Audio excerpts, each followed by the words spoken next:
Hello welcome back to our channel. ఇంకా 3 డేస్లో బేబీకి క్రాడిల్ సెరమనీ ఉంది, కానీ క్రాడిల్ ఇంకా తీసుకోలేదు. నేను యాక్చువల్లీ ఆన్లైన్లో విష్ లిస్ట్లో యాడ్ చేసుకుని పెట్టుకున్నాను. అండ్ అవి కొన్ని ఆఫ్లైన్లో షాప్లో ఉన్నాయని చెప్పి చూశాను అనమాట. అందుకని చెప్పి ఒకసారి ఫిజికల్గా చెక్ చేసి తీసుకుందాము అని చెప్పి అనుకున్నాను, కానీ వెళ్ళడం అస్సలు వీలవ్వలేదు. 11th డే రోజు ఈరోజు 21st చేస్తాం కదా అని చెప్పి ఈరోజు అని చెప్పి అనుకున్నాం, కానీ ఇంకా అప్పటి నుంచి నాకు అస్సలు వీలవ్వలేదు అనమాట ఇంకా వెళ్ళి చూడడానికి అలా. అందుకని ఇంకా ఫుల్ లేట్ అయిపోయింది. ఇంకా 3 డేసే ఉంది కదా, ఏదోలాగా తీసుకోవాలి అని చెప్పేసి ఇంకా ఆఫ్లైన్లో చూద్దామని వెళ్ళాము.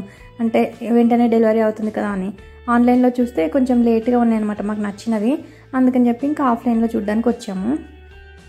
నేనైతే ఆన్లైన్లో ఎన్ని చూశానో అసలు చాలా నచ్చినాయి కొన్ని.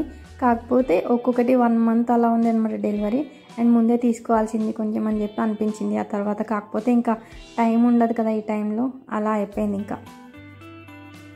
వామ్మో, మిడ్నైట్ కదా అని ఇంత సైలెంట్గా మాట్లాడుతున్నారు మీరు. ఇంత చిన్నగా మాట్లాడొచ్చు, పక్కన ఉన్న వాళ్ళు కూడా వినిపించకుండా అని ఇదే ఫస్ట్ టైం వింటున్నాను నేను.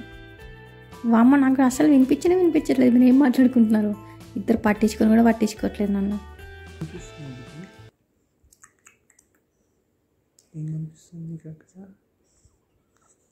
ఇల్లు అంతా అబ్జర్వ్ చేస్తుంది.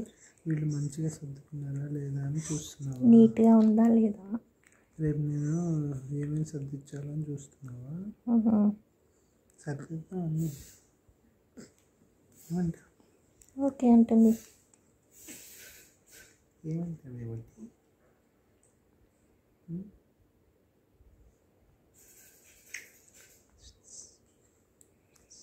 ఇంకొన్ని రోజుల్లో పేరు రాబోతుంది. ఇంకేమైనా చూస్తున్నావా? నిన్న చూసింది అనుకుంటున్నావా? అబ్బా, కుక్కలు మళ్ళీ స్టార్ట్ చేసాయి. మా ఇంటి దగ్గర ఈవినింగ్ 7 అలా అయిందనుకోండి, ఫుల్గా క్రాకర్స్ పెంచుతూ ఉంటారు. ఎందుకో తెలియదు, ఎప్పుడు దివాళీ లాగే ఏదో ఒకటి సెలబ్రేట్ చేస్తూనే ఉంటారు. మళ్ళీ అది కాకుండా నైట్ అయిందంటే ఇంకా కుక్కలు స్టార్ట్ చేస్తాయి. అస్సలు ఆపవు అసలు, ఏ టైం అయినా సరే. వాటి సౌండ్స్ మాత్రం అస్సలు ఒక్కసారి కూడా వినిపించకుండా ఉండదు. ఒక్కోసారి అలా ఒకే సైడ్ అలా స్టే చేస్తూనే ఉంటుంది. సడన్గా అటు ఇటు చూస్తుంటుంది, సడన్గా ఒకవైపు ఆగి అలాగే స్టే చేస్తుంటుంది. ఇప్పుడు ప్రజెంట్ ఏం చేస్తుంది అంటే, ఇక్కడ ఈ రూమ్లో వాల్కి మాది చిన్న ఫోటో ఒకటి ఉంటుంది అనమాట, దాన్ని అలాగే చూస్తూ ఉంటుంది. చిన్నపిల్లలు అలా మామూలుగా స్టే చేస్తూ ఉంటారు అనే విషయం నాకు ఇంతకుముందు తెలీదు. మా బేబీ అలా స్టే చేస్తూ ఉంటే ఏంటా అని చెప్పేసి నాకు కొంచెం అనిపించేది ఫస్ట్లో. తర్వాత ఎవరు అన్నారనమాట, ఇది కామనే, చిన్నపిల్లలు అలాగే చేస్తూ ఉంటారు, ఏం పర్లేదు అని చెప్పేసి అన్నారు. కాకపోతే ఒక్కోసారి ఇట్లా నా దగ్గర ఉన్నప్పుడు అలా స్టే చేస్తుంటే ఎవరైనా వచ్చినట్టు అనిపించేది నాకు సడన్గా అలా చూస్తున్నప్పుడు. కాకపోతే తర్వాత అది కామనే అని చెప్పేసి అర్థమైంది. డెలివరీ వచ్చేసిందా? నేను రాదనుకున్నాను ఈరోజు. 10 తర్వాత మనకి ఎప్పుడు జనరల్గా అసలు తీసుకురాలేదు కదా డెలివరీస్, అందుకని చెప్పి ఈరోజు కూడా రాదేమో అనుకున్నాం. మళ్ళీ రేపైతే ఇంకొక రోజే కదా ఉంది, మనం రేపు అన్నీ అరేంజ్ చేసుకోవాలి ఎలా అని చెప్పి అనుకుంటున్నా. కట్ అవ్వలేదు.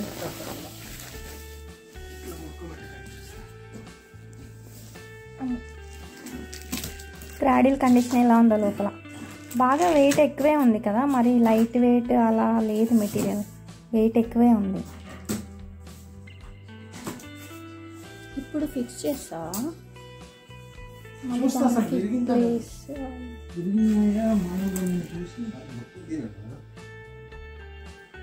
అసలు డేట్ ఆఫ్ మ్యానుఫ్యాక్చరింగ్ ఎప్పుడో చూడండి. ఒక్క నిమిషం.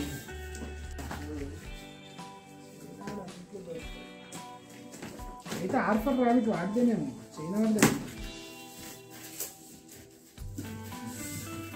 ఆఫర్ రాబిట్ ఇండియాదే, చైనాది కాదు, మేడ్ ఇన్ ఇండియానే. దీని మ్యానుఫ్యాక్చరింగ్ లొకేషన్ గుజరాత్లో ఉన్నట్టుంది, అహ్మదాబాద్ అనుకుంటా. ఎందుకంటే ఇద్దరు గుజరాతీ కపుల్ దీన్ని ఎస్టాబ్లిష్ చేశారు. ఫౌండర్స్ ఇద్దరు వైఫ్ అండ్ హస్బెండ్ అనమాట, అందుకని గుర్తుంది నాకు దీని గురించి.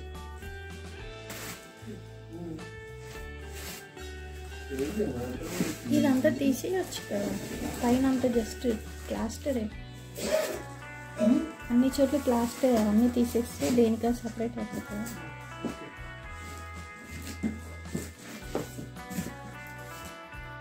అన్ని వైపులు ప్లాస్టర్ వేసింది మంచిగా, ఈజీగా తీసుకోవచ్చు కదా, కష్టం లేదు. అందులో లాగాల్సిన అవసరం లేదు కదా.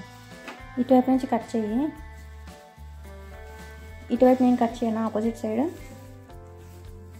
అవసరం లేదా, ఓపెన్ అయిపోతుంది ఇప్పుడు ఈజీగా. ఊరికంత మంచి లాగాల్సిన అవసరం లేదు కదా.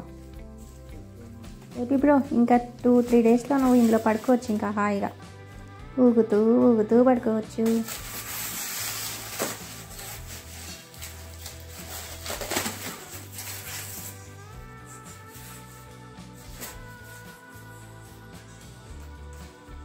Colour this is bed.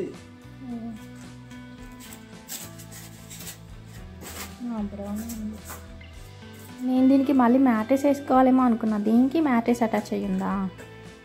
ఈ కలర్ చూసి నేను మొత్తం ఇదే కలర్ ఉంది అనుకున్నా, కానీ ఇక్కడ సైడ్కి అంతా బ్రౌన్ ఉంది కదా, అది చూసేద్దాం నేను మళ్ళీ.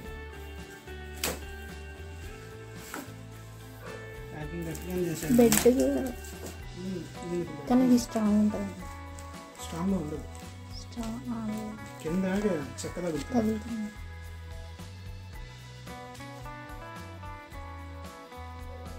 ఫోమ్ షీట్ అంతే.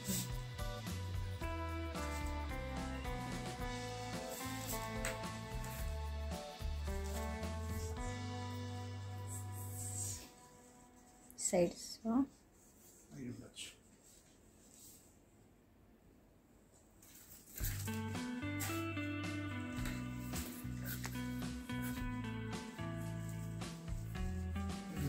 ఇచ్చారు, దీనికి మీరు స్టోన్స్ ఇచ్చారు.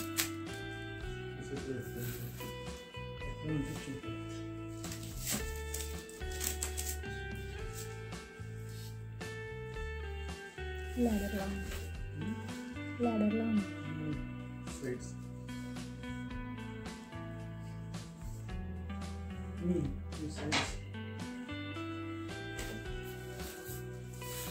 వెరక్కండి వచ్చినాయా లేదా అనేది చూస్తున్నాను.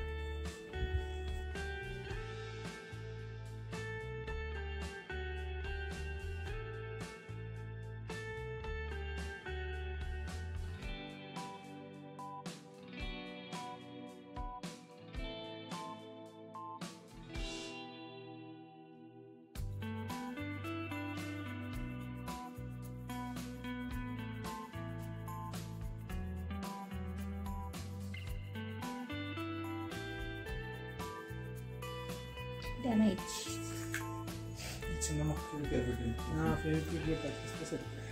ఫెవికాల్ ఉంది, ఫెవికాల్ తప్పిస్తే సరిపోయి.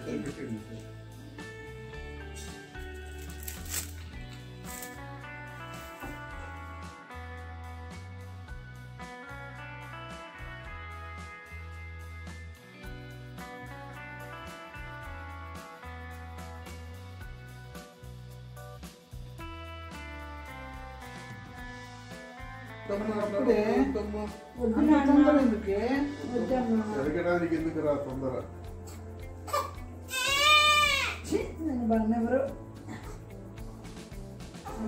ఇంకా టైం ఉంది.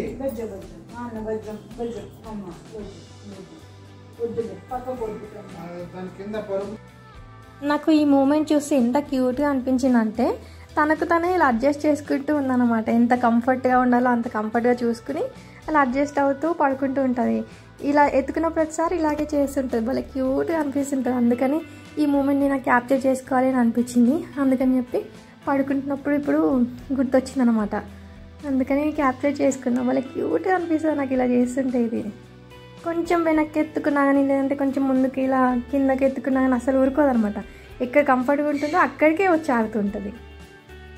జనరేషన్ టు జనరేషన్ చాలా చేంజెస్ జరుగుతూ వస్తుంటాయి కదా. ఈ జనరేషన్ పిల్లలైతే ఎంత స్మార్ట్ అసలు. ఎస్పెషల్లీ కోవిడ్ తర్వాత పుట్టిన పిల్లలైతే అసలు ఎంత ఫుల్ స్మార్ట్ అంటే స్మార్ట్. అన్ని పనులు చాలా ఫాస్ట్గా చేసేస్తున్నారు అనిపిస్తుంది నాకు మా పాపని చూస్తుంటే కూడా. అండ్ మా ఫ్రెండ్స్ ఈ టైంలోనే చాలామంది డెలివరీస్ అయ్యాయి అనమాట. వాళ్ళందరితో కూడా మాట్లాడుతుంటే అందరూ చాలా స్మార్ట్ అని చెప్పేసి అనిపిస్తుంది. అప్పుడే పుట్టిన దగ్గర నుంచి తలెత్తడం ట్రై చేస్తూనే ఉంటారు. అఫ్కోర్స్ అది రిఫ్లెక్స్ అయినా కానీ అంత తలెత్తడం అది ఇంతకుముందు అంత ఉండేది కాదు అని చెప్పి చెప్తున్నారు పెద్దోళ్ళు అయితే. అండ్ అదంతా చూస్తుంటే అయ్యో అవునా అని చెప్పి క్యూట్గా అనిపిస్తుంది. అవన్నీ చిన్న చిన్న పనులు అవన్నీ చూస్తూ ఉంటే మరి క్యూట్గా అనిపిస్తుంది. మా బేబీ అయితే ఫస్ట్ 3 days కొంచెం ర్యాప్ చేసినలాగా అలా ఉంది. ఇంకా 4th day నుంచి వేయని లేదనమాట, మొత్తం తన్నేస్తుంది అనమాట. ఏది పెట్టినా కానీ తన్నేస్తుంది, పైన ఉంచుకోవట్లేదు, ఈవెన్ టవల్ కూడా కప్పుకోవట్లేదు సరిగ్గా. అండ్ ఇలా పడుకోబెట్టగానే సైడ్ తిరిగిపోతుంది, పడుకోబెట్టగానే సైడ్కి వెళ్ళిపోతుంది. కాకపోతే ఇంకా వాళ్ళకి ఎక్కువగా అప్పుడే అసలు పుట్టగానే అంత డెవలప్మెంట్ ఎలా ఉంటుంది, 2 years దాకా డెవలప్ అవుతూనే ఉంటుంది ఇంకా బాడీ. అందుకని వెంటనే బోర్లా పడడం కానీ ఇలా సైడ్కి తిరగడం కానీ అలా చేయించట్లేదు. కాకపోతే ఏడుస్తుంది అనమాట. ఇలా సైడ్కి పడుకోవాలని ట్రై చేస్తుంది, అలా పడుకోనివ్వకపోతే ఏడుస్తూ ఉంది. ఫస్ట్ 3 days కూడా హాస్పిటల్లో ఉన్న దగ్గర నుంచి ఊరికే తలెత్తడము, లేదంటే అటు తిరగాలని చూడడము, ఇటు తిరగాలని చూడడము, అవన్నీ ర్యాప్ చేసి ఉంచడం వల్ల కొంచెం మామూలుగా ఉంది. కానీ ఇంకా ఇంటికి రాగానే అసలు ఏది దగ్గర ఉంచినా కానీ అన్నీ తన్ని పడేయడమే అలా చేస్తుంది అసలు. లేదంటే సైడ్కి వచ్చి పడుకుంటుంది. అలా అన్ని క్యూట్ పనులు చేస్తున్నారు అసలు ఈ జనరేషన్ పిల్లలు. నాకైతే మా పాపని చూస్తుంటే ఇంకా భలే క్యూట్గా అనిపిస్తుంది అన్నమాట. ఇవన్నీ దగ్గర నుండి అంత ఎక్స్పీరియన్స్ చేస్తుంటే భలే అనిపిస్తుంది క్యూట్గా. మేము మొత్తానికి ఈ క్రాడిల్ సెలెక్ట్ చేసుకున్నాము, ఎందుకంటే 21st day రోజు పాపని కింద నుంచి ఇలా ఇస్తారు కదా, సో దానికి కూడా యూజ్ అవుతుంది అని చెప్పేసి ఇలా తీసుకున్నాము. అండ్ ఎన్ని రోజులు వాడుతుందో తెలియదు, కానీ తర్వాత ఇన్ కేస్ బెడ్ లాంటిది అలా కావాలి అంటే మళ్ళీ తీసుకోవచ్చులే అని చెప్పేసి. ప్రజెంట్ మాకు అకేషన్కి సూటబుల్గా ఉండాలి, అండ్ తర్వాత తను కూడా కొన్ని రోజులైనా కానీ దీంట్లో పడుకుని కొంచెం ట్రెడిషనల్గా అలా ఊతున్నట్టుగా క్రాడిల్స్ ఉంటే బాగుంటుంది కదా అని చెప్పి ఇదైతే సెలెక్ట్ చేసుకున్నాము. మా దగ్గర ఉన్న షాప్స్లో అయితే లేవన్నమాట ఇలాంటివి. అంటే ఉన్నాయి కానీ కలర్ ఏంటంటే చాలా డిఫరెంట్గా ఉంది, చూడడానికి అసలు బాగాలేదు. యాక్చువల్గా నేను వైట్ కోసం చాలా సర్చ్ చేశాను, కానీ బ్రౌన్ మాత్రమే ఉన్నాయి ఎక్కువగా. అండ్ ఇంకో కలర్ ఉంది, ఇది మాత్రం 1 day డెలివరీలో వచ్చేసింది.